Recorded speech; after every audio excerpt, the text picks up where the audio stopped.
what really motivates you? You have this success, but there has to be something deeper there. That is it like a chip on your shoulder?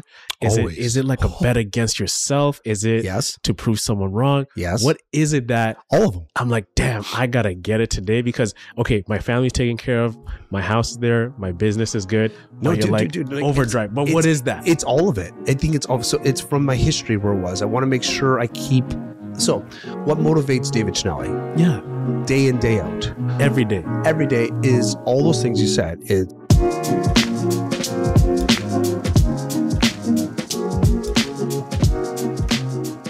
Welcome back, everybody. First and foremost, Happy New Year to all of you. Hope you enjoyed your time with your friends and family over the holidays. I thought you were going to say friends with us. Friends and family. Hope they spend some time with us, listening to the podcast, catching up. You know, that's why this is DC fam. So we're back. 2024, brand new campaign, DC. We finished 2023 and now we're back. And, you know, this first episode of the year, we want to just provide like you know, things that people should be, you know, a lot of people at this time of the year, they're super motivated. They want to get ahead. They want to understand how. Some people are still getting over their Christmas hangover, the Christmas hangover, the holiday funk. Yeah, man. And as well too, there's people with like credit card debt that you're coming back. Yeah, you know, what do they call it? It's like Blue Monday or whatever it is with the credit card days. Blue January, something. Like Yeah. It's like cold. It gets dark at like 3:30. But it's like psychologically as well because of all the credit. You say credit card debt and all that. Oh my goodness, bro. I don't know how you do it. But then there's a group of people. They're super gassed. They're super motivated. They want to lose weight. They want to start a new business. Never go to a gym in January. Man, I used to work at Good Life, and January was a cash making month for us. 100%. Commissions were like, even our goals were higher. And we're like, okay, we have to sell 200 memberships this month because this is the month for you to eat. But I want to turn it to you, man. Like, what did you learn about yourself in 2023? There's a lot. You know, I realized, you know, I'm pretty resilient, I would say. We had one of the slowest markets we've had in decades. And I still did pretty well. I think, you know, for real estate, it's still one of the top awards. Mm-hmm. So it was funny. It was just one of those things. I would say resilient. It was like, I think if you continue to do what I preach, which is you stay consistent, you do your content, you make your calls, you stay close to your your database, and just being genuine and continue doing that, you'll still get your results. Mm-hmm. The market's going to market. I didn't coin that term, but it was, I think it was Tom Ferry that said that. He goes, he always tells us in our leaders group, and he's like, hey man, you can't complain about the market. The market's going to market. And my old coach, Rob Vivian, he's saying, hey, listen, like, doesn't matter what the market's going to do. You need to find your leads. You need to do you.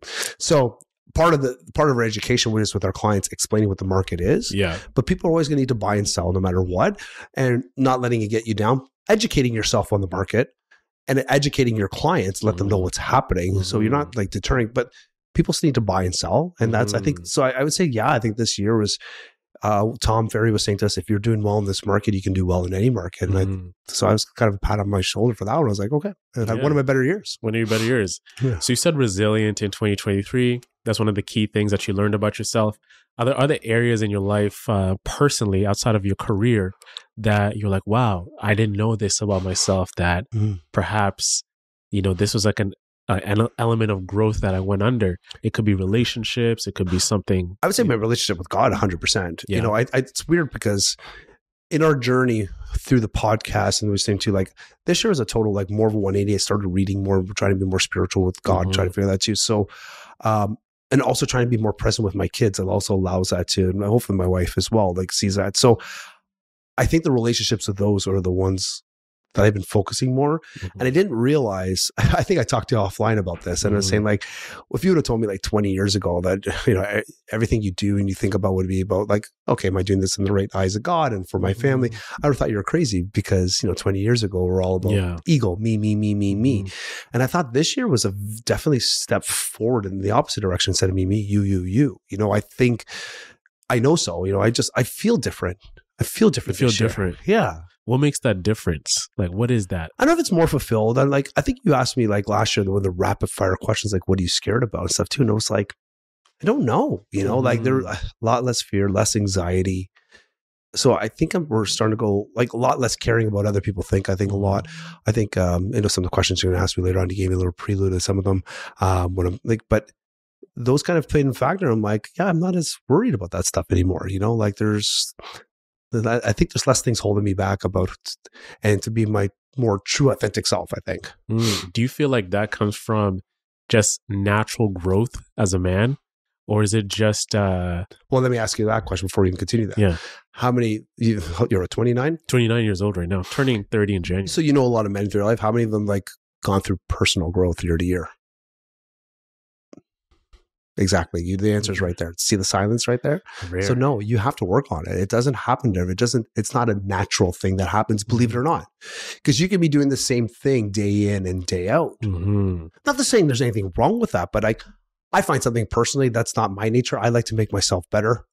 We were talking with Coach and Jen like a few minutes ago, and it was funny. We were just saying, like, I'm always, you were saying about yourself, you're just trying to push yourself to the next level. Some people are just happy with where they're at. I'm like, no, I'm never satisfied. I always think there's some sort of level we can get at. And I think that's part of being human and who we are. I don't want to be doing the same thing in 5 years that I'm doing today. I don't care what that is. Yeah. I'm not talking money. I'm like, but there's other things to do, right? I want to set a goal, accomplish it. If I accomplish it, let's move on to something else. I don't want to just keep doing the same goal over and over and over again, right?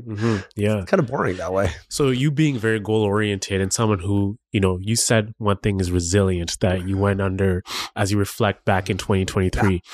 What were some of those moments where you weren't feeling as resilient in pursuing and pushing through, and how did you get over those humps? I think it must have been like August or something. Like we had deals and nothing was working. Yeah.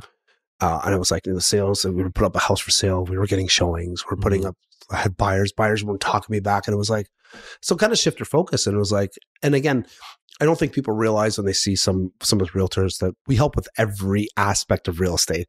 So I focus like people were saying with leases. I said, yeah, I took on a lot of leases. And it's funny that, somebody who's been in the industry for more than a few years, they were like, you say, oh, can you handle a lease? They look at you like, oh. I'm like, I've always been the opposite. So this year I had to change your focus. I did a lot of leases. I think it was in August and September. That's where I was making money. And it was like, yeah, like nothing's too small. You know what I mean? It's one of those things. So I think that was an aha moment. And I was talking to, we were at a function, and I was talking to one of the other agents with us on the page, and he's also a mortgage broker. So we went to this thing, and we just we did a deal a couple of years ago, and he asked, he goes, so how are things lately? I'm like, well, I'm doing a lot of leases lately. And he's like, holy shit. He goes, if you're doing a lot of leases, what does that say? I'm like, just touching the market. We just need to pivot. Yeah. But again, I'm like, I'm very grateful for them. That's the funny thing. I don't think people realize. It's like, I'm grateful for those leases and doing those things, like doing the smaller things, bring it back to back to basics, working on that. And it's, yeah, sometimes, I didn't look at it as like, oh my God, I've been doing this for this long, and like, now I got to do this again. No, it's like, hey man, what do I need to do to make my family? Will this help my business? If it didn't help the business, then okay, no. It doesn't make sense. That's interesting coming from you. So from what I'm hearing is that a lot of realtors who are well established, they see doing leases as beneath them. Did you know some of them won't even take on buyer clients?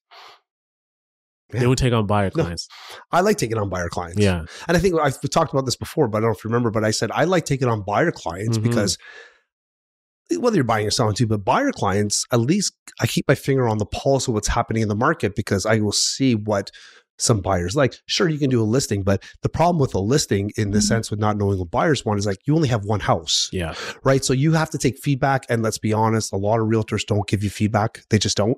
So you don't know why your house is maybe not selling it. Maybe it's the price. We don't know. But when you're having a buyer and you're looking through the properties, you get to see like, and if you have a few of them, like, well, I'm seeing this sort of shorter trend in I have 4 buyers.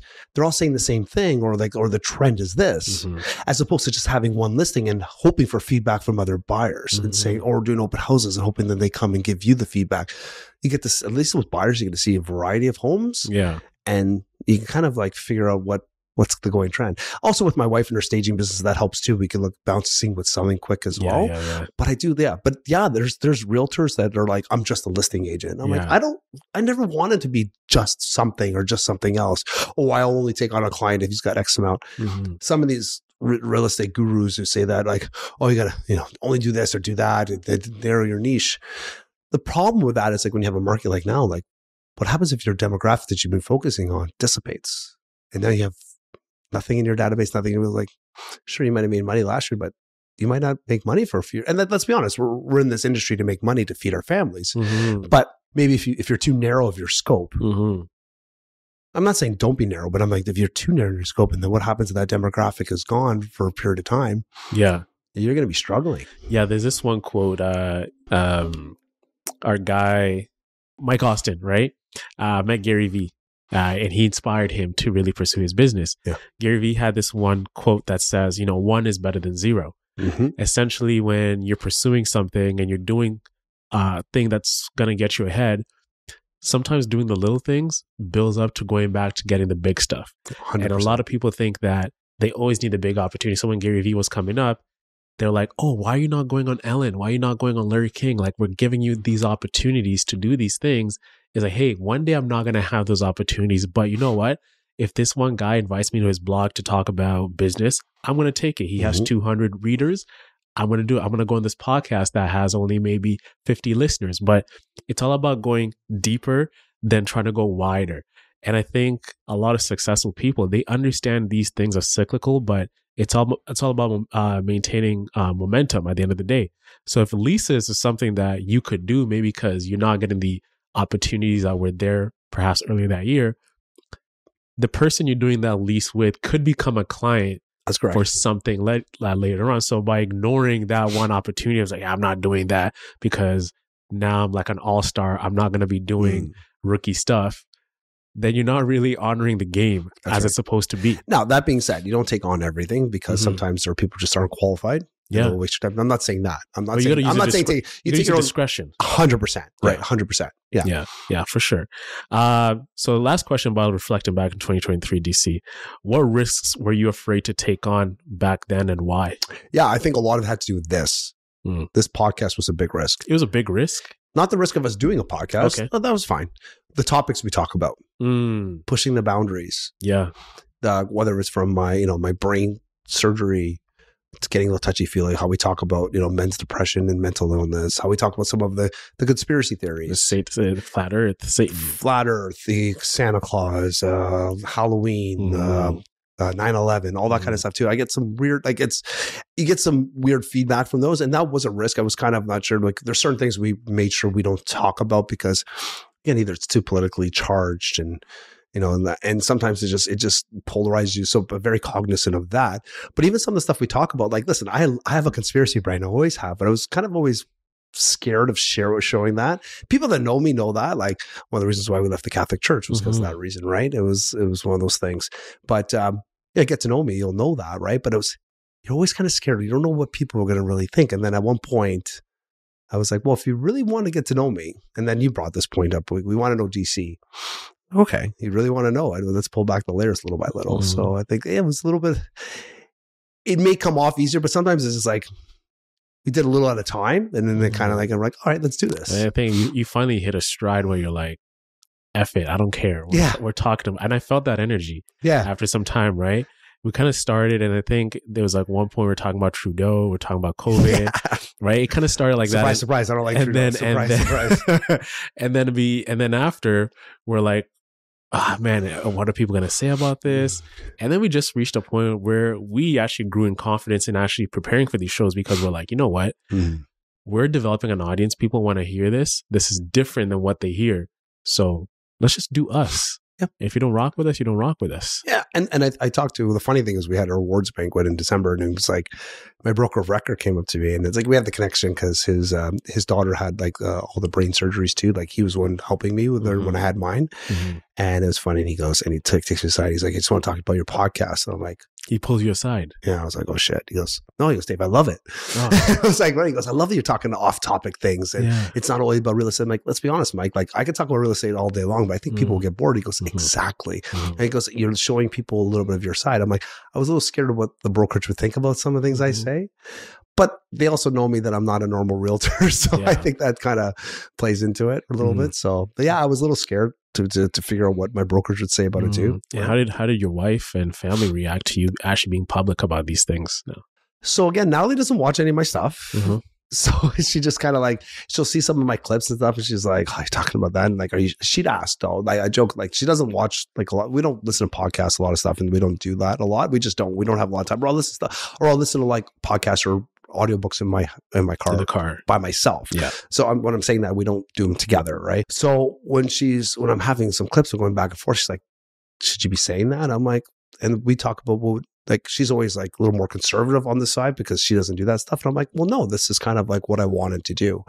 And she's like, okay, and that's it. Like nothing. Mm-hmm. My family, on the other hand, it's, you know what? It's like, I have my uncle and aunt, sometimes they'll message stuff, they'll say stuff and like, but in person, they're like, they just shake their head and sometimes they'll laugh and like, or I had my good friend, Mr. Bartolo, Bob and Bartolo. And, he's like, you got some, he's family basically. Like I played hockey with his son. Well, growing up, played against other goalies again. Yeah. And then I lived with the other son in university. So, and then I've sold anyway, long story short, the Inter Bartolos are my family. And, we had this case I always give back. So I give some money for the charity golf tournament that they help run.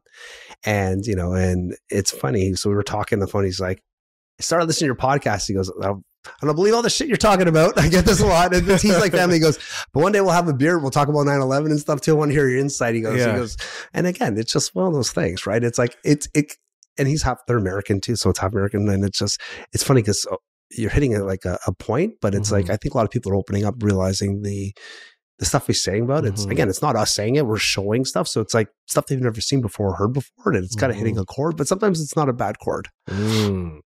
We're starting a dialogue. That's what we're doing. Starting a dialogue. Well, it's always about a dialogue. And the thing that I loved, I think I talked to you about this before. I've had men reach out to me and say, thank you for talking about that because nobody talks about this.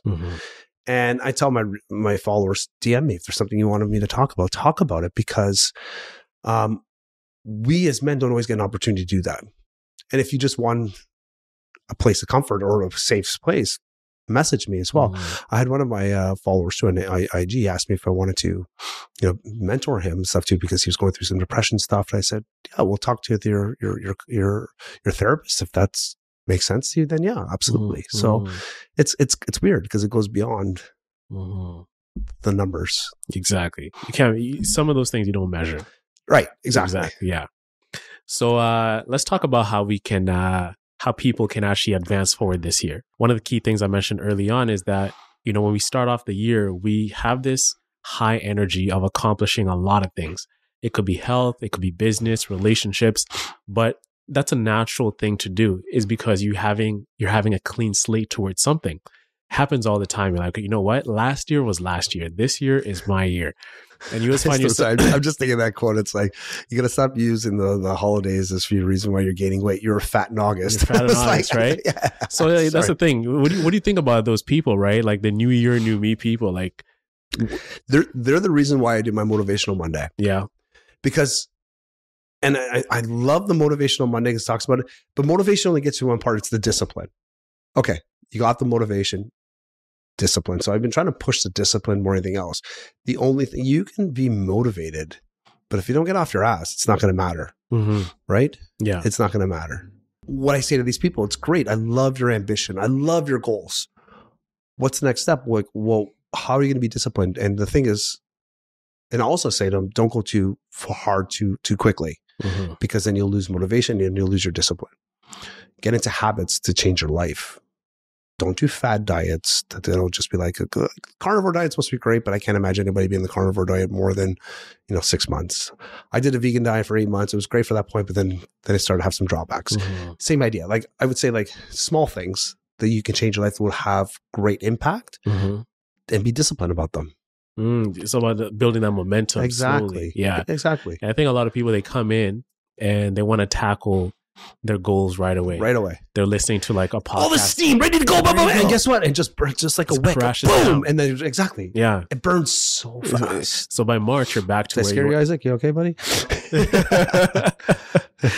the time they're like a quarter through the year, they're back to where they were in the beginning. Like if not they were worse. Even worse. Yeah. Right. So you're like working out 5 times a week. Like, how do you even maintain that? Right. They're eating the same food like for days and days and days. How do you maintain that? Soon you're going to hit that craving. You're like, man, I wish I could have that glass of wine. I wish I could have that beer. Have it. Have it. For fuck's sakes, have it. Man, this is the thing. I hate people who are so 100% on their goals all the time. Like, for example, like eating. I'm like, man, have that freaking glass of whiskey.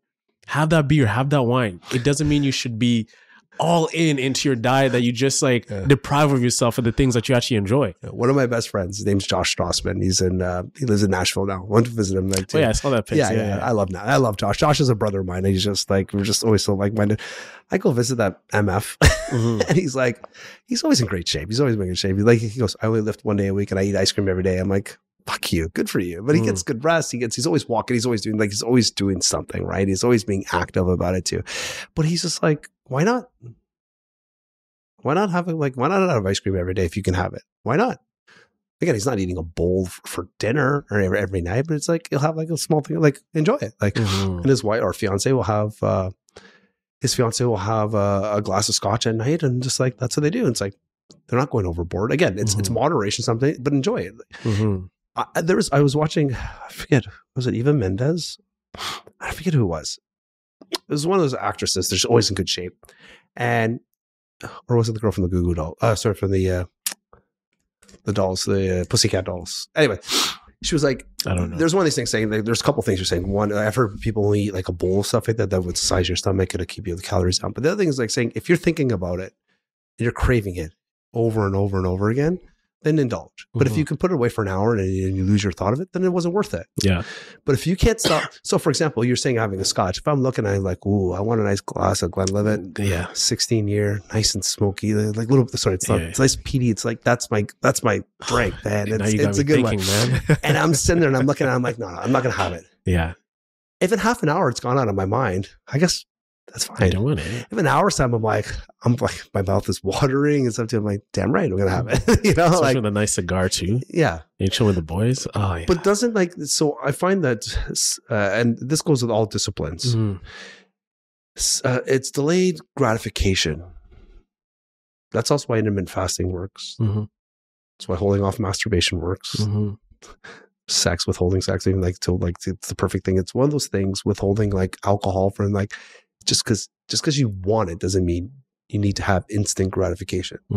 So holding off, it builds a lot of character as well. And then when you do have it, you enjoy it more and not overindulging. Now, none of us are perfect at that. Sometimes we fall off the wagon. We have like, I won't drink a bottle of scotch in one sitting, But I'll never give up scotch, man. I'm not telling you to. Even though I know everyone says alcohol is poison for your brain and stuff too, but man, I've seen so many podcasts talking about, like Andrew Huberman Labs. Yeah. So he did this whole podcast about how alcohol is so bad for you. So I watched that entire thing and I was like, damn. While you're having a scotch? Oh yeah, this is terrible. This is so bad. This is so bad. Oh, like, it's so good at the same time. Yeah, I had some gin on my bar cart, and I'm like, fuck it.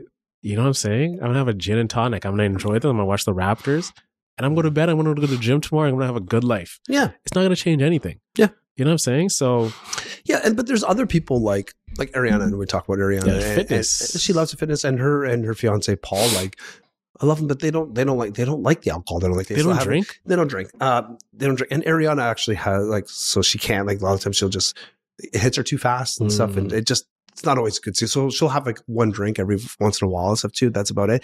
But again, it does a different effect to her body. If you don't enjoy it, if it doesn't do any good for you, so it's much easier for you to if it has an adverse effect to you, not to indulge in it. And when it has an adverse effect to you, you can't. Well, you sometimes look at people like, how do you even enjoy this? For example, I hate liver. You hate liver? Liver. I hate the taste of liver. It's so good, man. How do you not like it? Yeah. You like it. I like it. Right? I also hate sardines. Okay. I love sardines. See, and these are I usually eat every food, but I don't like liver. I don't like sardines. It's just one of those things. And the other fishy one. The Deans, man. I call them the Deans. To me, it's disgusting. With some bread, it goes. But same thing. If I look at it, it makes me sick. Yeah. Liver's not too bad. If it's in a sausage, I'll do that. Okay, let's talk about what's it called anchovies. Ugh. Oh my god! So I remember one time, my brother was enjoying pizza. we both ordered pizzas. He didn't tell me there's anchovies on it. I'm like, oh, we'll switch. You have one slice of yours. I'll have one slice of mine. So we swapped one piece, and I took one bite. And I almost threw up. Because of the anchovies. And I was going to give it. He's like, no, you can't give my pizza back. You took a bite of it. I'm like, you didn't tell me there's anchovies. Like, so somebody's enjoyment to me, like, I don't care if it's the best tasting in the world to you. It had adverse effect. I literally almost threw up having it. Mm-hmm. So of course, it's like, to me, they're like, you don't sit on your hidey mighty train. Like I'm saying, those other people, well, I don't drink alcohol, or some of the people, I'm like, well, why don't you drink alcohol? Like, what makes me violently sick? I'm like, well, okay, no wonder you don't like alcohol. But you were telling me, but if you're somebody who enjoys alcohol, loves it, and you're abstaining from it, and even though it drives nuts, it's building character. Yeah, 100%, man. Yeah. 100%. So, question for you, like, so how can those people, who are looking to attack their goals, how can they embrace discomfort and also use it as a catalyst for personal growth? Well, that's it. Like having the end goal in place is huge. Like, so somebody who's having these adverse effects and stuff, like something, the goal they wanted, they have to realize, why are you doing this? Think about that, right? Like, why am I going through this torture for myself? Am I doing it just to be doing it? Am I doing it to punish myself? Or am I doing it for a greater goal? Keeping that, and most of the time it's for a greater goal. Like, for example, like we talked about intermittent fasting. Like I get hungry in the mornings. Like this morning, for example, like 9:30, 10 o'clock, I had my MRI. After my MRI, so I had an MRI and just to check certain things, make sure I'm healthy.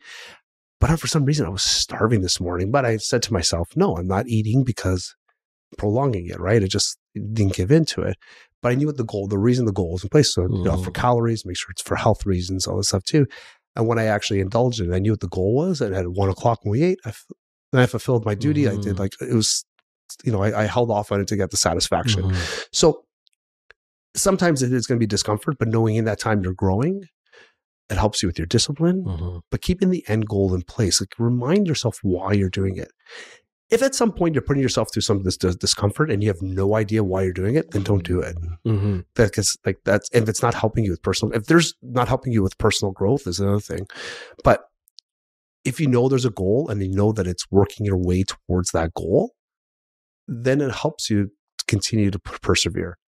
And sometimes if you fall off the wagon, the other thing is, don't beat yourself up about it. Like, listen, we're all just changing. We're always learning. We're always growing. We're going to make mistakes. But remember, like, as long as you learn from the mistakes and move forward and not continue to do them, that's how also you grow. So I got an interesting question for you, DC. You're very confident. You're very successful. You have a good flow of things. And you seem like you've got a good grip on things. Of course, there are things that I might not know about, but I can't see. And that can happen with anybody. Of course. But what limiting beliefs do you think you have currently that you need to take a step forward and letting go of to really take that next step towards your growth?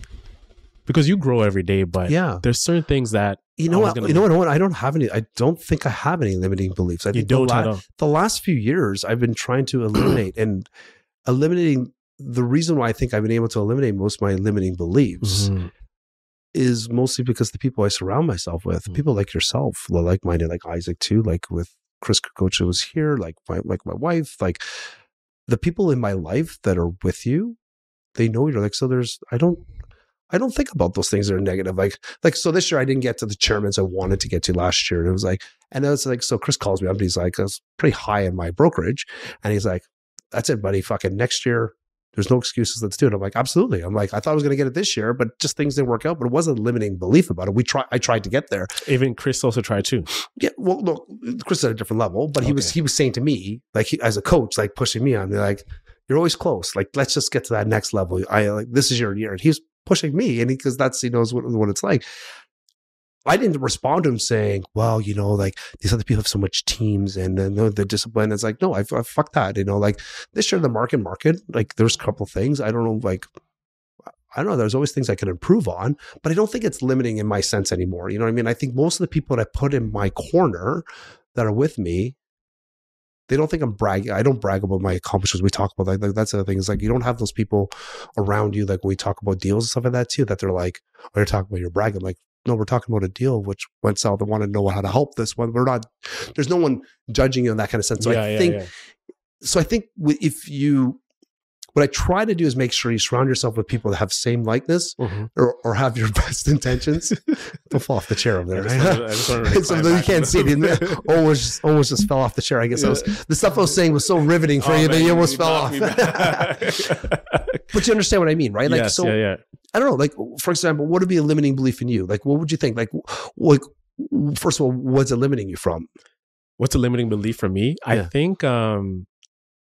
I think this year for me was like a major breakthrough, right? Because it was like the first time when full-time in on a business out of like my whole career. You know, I've been an entrepreneur since like high school. Started like doing door knocking, started like a lawn mowing company in the suburbs in Sarnia. University, built like a sneaker app, was doing really well with it, grew to like thousands of users. But I never really felt that I hit that, okay, we are actually running a business. I've always wanted to run a business. I have big dreams. I have big goals that I want to accomplish. And I always felt like, okay, first we got to get to 50K, right? Then to 100,000 and then 250,000. And I'd never done that before. So like in this year, I finally crossed that 6-figure mark in terms of like generating revenue in a business, So that confidence that I was like, well, if I could do 6 figures, like just like by, just cold calling, hustling, imagine what you can do with more like, not that we didn't have systems, but you can do 200, you can do 500, you can do 1 million, right? So it wasn't a limiting belief. I always knew I could do it, but the sensation of actually touching it was like a breakthrough for me mentally, because if you can't experience it, then how are you going to get it? So that, for example, like, for me, I look up to you in a lot of ways because the way you built your business and the way you do things, and you're gonna make me blush. Yeah, like I'm like, even like when you show your watch, I'm like, man, I want that. It makes me work harder. In the same way you have these things, it's a reminder why you do these things. So what I would say to my listeners, or our listeners, I would say now, turn a limiting to belief into something to push you. So what do I mean by that? For example, when I joined real estate, I had uncles and family saying, do you know how many realtors are out there? What makes you think? I'm like, how many? At that point, it's like 45,000. I'm like, okay. So I need to beat up 44,999, whatever it was. It's like, okay, use it as fodder, use it as fuel, use it as energy. Yeah. So when people try to knock them, like, well, it's like when you're on social media, like, you can't do that. I'm like, well, why even now? Well, why would you want to do a podcast? Everybody has a podcast. I'm like, so doesn't mean it's a good podcast. Like, let's just do it. Like, you know what I mean? Like, change somebody else's limiting beliefs on you and use it as energy to give it back to them. To fire it through. And it gives you fire in your belly. I remember I used this, told my cousin Anthony about this, and maybe my Uncle Mira's watches. I don't even know if he knows this or not. But when we were sitting down, I think my first year, and I told him, I want to do 20 deals the first year. He's like, you can't do that. Because no one had done, no one in the first year does 20 deals. And it was in my first year. And that's why I was like, so what, and I was just getting my feet wet. I was like 5 months in. I was like, for the next year, I'm like, what do you mean? He's like, you can't do that. And the next year I had like 27 deals. And I was like, thought you said I couldn't do it. I never told him that. And then I just kept going. Now he's just like, asked me like, how you doing this year? I'm like, wow. So we keep a benchmark, and I'm like, well, I haven't got this year. I was on my path to get like 2023 was on my path. And I was just obviously the market, but I was like, listen, I can't say anything else because you've compared everybody else. I'm like, I had a great year. So I can't say, sure, I didn't get to the dollar value, but I think when you look retrospectively at the market and what happened, I was like, damn right. I did all right. I mean, like, again, not being myself, like, sure, I didn't hit the certain numbers. I hit the deals I wanted to hit, but a lot of them were like leases at the end of the day. But my point is sometimes just use it as fuel, Oh, now there's 70,000 of us. And I'm like, yeah, but if I'm in the top 10 or top 2, over top 2% nationally, I think I'm 1.5, whatever it is, like they don't actually give a mark. The ward I got below me is top 2%. The one above me is 1%. So I'm somewhere in that limbo range. They don't give us a number, right? You're an elite company. What's that? You're an elite company. Yeah, exactly. So it's like, so if I'm not nationally, I'm like, that's nationally, like, so it's like, yeah, I'm doing okay. So it's like, sure, there might be 70,000 realtors in the GTA, but I'm like, I'm still doing all right. You are. And I've always been curious to, not to pat, like, I don't mean to say that cocky. You're saying that humbly. Yeah. But I just, because I have belief in myself. I don't say that. And I don't think you guys, when you met me, like, I don't think people realize I don't have an ego. I don't think I have an ego. Like, we all have some sort of ego. Like, listen, you know what I mean? But I don't, it's not a cockiness. It's like, and I think it's like you said, it's like self-assurance. It's a confidence, right? Exactly. Yeah. Okay. Yeah. I've always been curious to know this about you. What really motivates you? And let me elaborate on this real quick, because you have this success. You asked me this at the end when we're supposed to be wrapping up. No. I have to after this. But what really motivates you? You have this success, but there has to be something deeper there. That is it like a chip on your shoulder? Is it like a bet against yourself? Is it to prove someone wrong? Yes. What is it that all of them? I'm like, damn, I gotta get it today because okay, my family's taken care of, my house is there, my business is good. No, dude, overdrive. But what is that? It's all of it. I think it's all. So it's from my history where it was. I want to make sure I keep. So what motivates David Chinelli? Yeah. Day in, day out. Every day is all those things you said. It's the naysayers that said you couldn't do it. It's the drive from our family, making sure I'm like keeping my family name, keeping my dad proud of what he started with us as well. Still keeping my kids fed, but still pushing the boundaries and risking that because I still, spend money to risk to buy purchases for homes and things you don't need. I could sell everything and I could live normally and just like never have a mortgage payment, but that doesn't drive you. Like that bores me. Also keeping like changing things in the industry. I like to be on top of it. I want to be seen as the cool dad, the cool realtor. Like that's my wife messaging me, even though it goes on. But it's just, that's what drives me. Like it's not money. Money doesn't drive me. It just doesn't. So money doesn't drive you anymore. Like, no, listen, money drives me because it's an avenue to get where I want to be, and that's freedom. Yeah. And I like seeing the numbers at the end of the day. But listen, at the end of the day, I have a corporation. I only pay myself a limited amount. I don't change the amount of money I make. So I don't even make the money so all the money I make in the year, I still get paid the same salary. Mm-hmm. So it's not like, so if I make $1 million or I make $500,000, I don't get all this. A lot of money stays in the corp and I pay myself from that. I still get year to year the same amount. Mm-hmm. So actually my pocket doesn't change. So my life doesn't change. Mm-hmm. So everything stays the same regardless. Yeah. So it's not money because I don't see all of it. Mm-hmm. And if I was to pull it all out, I get taxed. What's the point of that anyway? Yeah. You know what I mean? So there has to be something else. And it's not one thing, Owen, because it can't be one thing. Because if that one thing changes, then you're left with nothing.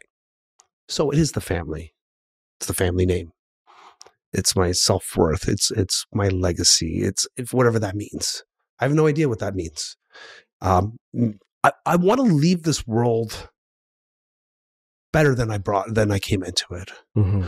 I want to leave my family with something. I want to make sure my dad was. People say the time your dad's proud. I'm like, I still don't think so. I think I'm not there yet. I think I could do so much more.